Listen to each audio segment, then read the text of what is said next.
ASAP Crybaby for real. Shout out to ASAP Crybaby.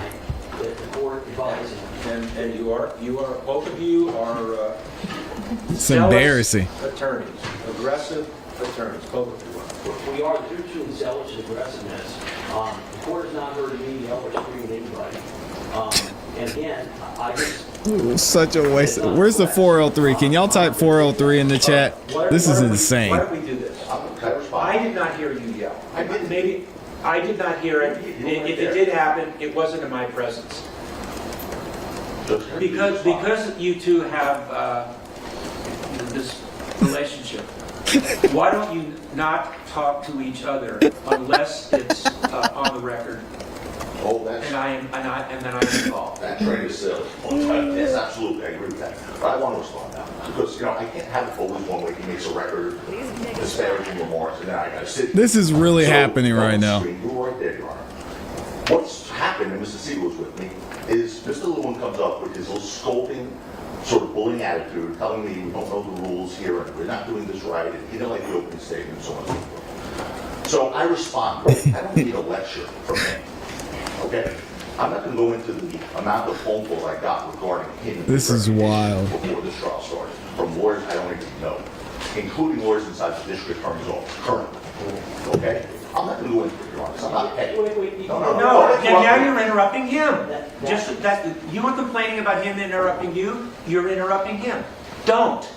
I'm not. Grown ass man. Oh, this is crazy. I cannot believe this is happening.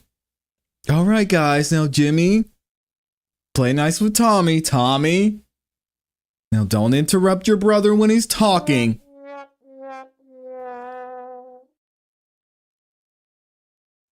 Insane. Going into it, Your Honor. I just don't want to do that. But please, there was no one yelling. You were right here. There was an argument between both sides, both of us. I agree. And that's not going to happen because I'm not going to speak to get off the record. So you're right about that. That's number one. Number two,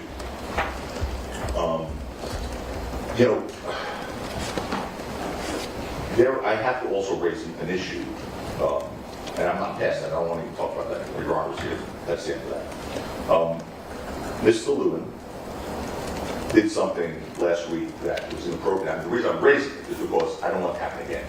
Uh-oh. This week, Mr. Mayor's significant other may appear here. Last week, Mr. Lewin his playbook apparently, one of the lawyers, went up to my client's family and told my client's family that's not personal, but they should really, hopefully he's really thought about taking a plea because she was facing a lot of jail time and saying things Oh, no. that played on the emotions of the family. That's terrible. No communication with the defendant's family. I've heard he's done that in every case. That's right here. Well, I don't want him, and I want the court to instruct him not to communicate with anyone on this side of the fence. Not the client's family, not the client's relatives, not the client's friends. Because it's inappropriate. So, Your Honor, so what happened was I walked up very kindly to the defendant's mother and sister, and I said the following. Look at Rocky. I'm very sorry that you're having to go through this. I have kids myself. I have siblings myself. I know this must be difficult. It's not personal. And I'm truly sorry for what you are having to endure. All right. And then I said as follows.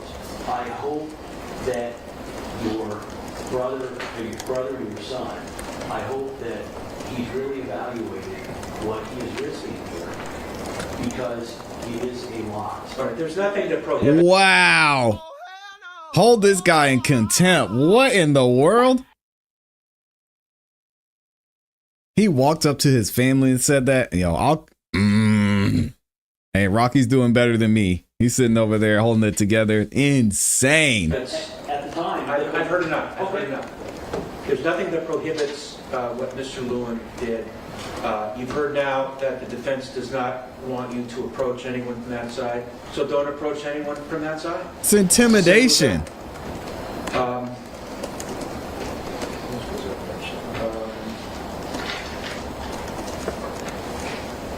That's nasty, nasty work. Okay. There's just one evidentiary issue we need to deal with. Another one? Yeah, unfortunately, What is it? Mr. Lewin brings up What is it? two every moment. I just want the record clear on this. What is it? It's that the defense doesn't need to preview our impeachment material on an eliminate motion. Mr. Lewin keeps saying, we need to bring it to the court's attention or his attention when we plan on introducing or using evidence so that he can have a 402 hearing. The law is crystal clear. If I don't need to go further, I won't. I've not We're on seen the same Rocky's page. mom. But the law is crystal clear that there's no rule of law that would require the defense to disclose evidence gathered by an investigator who may tentatively be called by the defense for impeachment purposes. That's Hubbard versus Superior Court. I'll continue. People versus Hunter. Section 105, 4.3, subdivision A1, provides that, quote, defendant and his or her attorney shall disclose to the prosecuting attorney his or her intended witnesses together with any relevant written or recorded statements of those persons or reports of the statements of those persons, which we complied with. But the court goes on, but that does not include impeachment statements. All right, go ahead. But that does not include impeachment statements a defendant obtains from prosecution witnesses. The prosecutor is not entitled to statements impeaching prosecution witnesses. That's People versus Hunter. People versus Sloan. Here, the defense, the court noted, could use the messages on the tape to impeach a witness without disclosing the tape to the prosecution. The prosecutor was wrong that using the tape for impeachment was the same as introducing it into evidence. A few more cases. People versus Ledesma. The court noted, to the extent the evidence at issue was submitted to impeach, counsel may have been unwilling to give the prosecution the benefit of a preview of the defense case in order to obtain such rulings, which is what apparently Mr. Lewin is seeking to do now, but the court noted that the defense was appropriate in the way it proceeded. Two more. Izaga versus Superior Court. This is Zaga, yes. Right. The defense is not required to disclose any statements it obtains from prosecution witnesses it may use to refute the prosecution's case during cross-examination. And you're going to mention Tillis. I'm going to mention Morrison, in which the court noted, nor did the discovery statutes obligate counsel to disclose she would impeach a witness with evidence of prior misconduct, particularly in that case, gun possession. Now, I understand, Your Honor, that the prosecution here wants us to do their homework for them, but the law doesn't require us to. For that matter, all of the impeachment material that we have arises from their own discovery. All right, let me tell you my view on impeachment. I'm aware of Izaga, but that's a California Supreme Court case. There's another California Supreme Court case that's called People versus Tillis, T-I-L-L-I-S. Both of them say the same thing. Impeachment evidence does not have to be disclosed. Impeachment witnesses, once the decision has been made to call them, does have to be disclosed. But the evidence does not. Very good. All right, we are at 5 minutes to go. I don't want the jury to wait, so let's give Kathy a break, and if anybody wants to use the facilities, they can. Here we I go. want to get started right at 10:30. Don't leave before the witness, just logistics. What's logistics? Not controversial.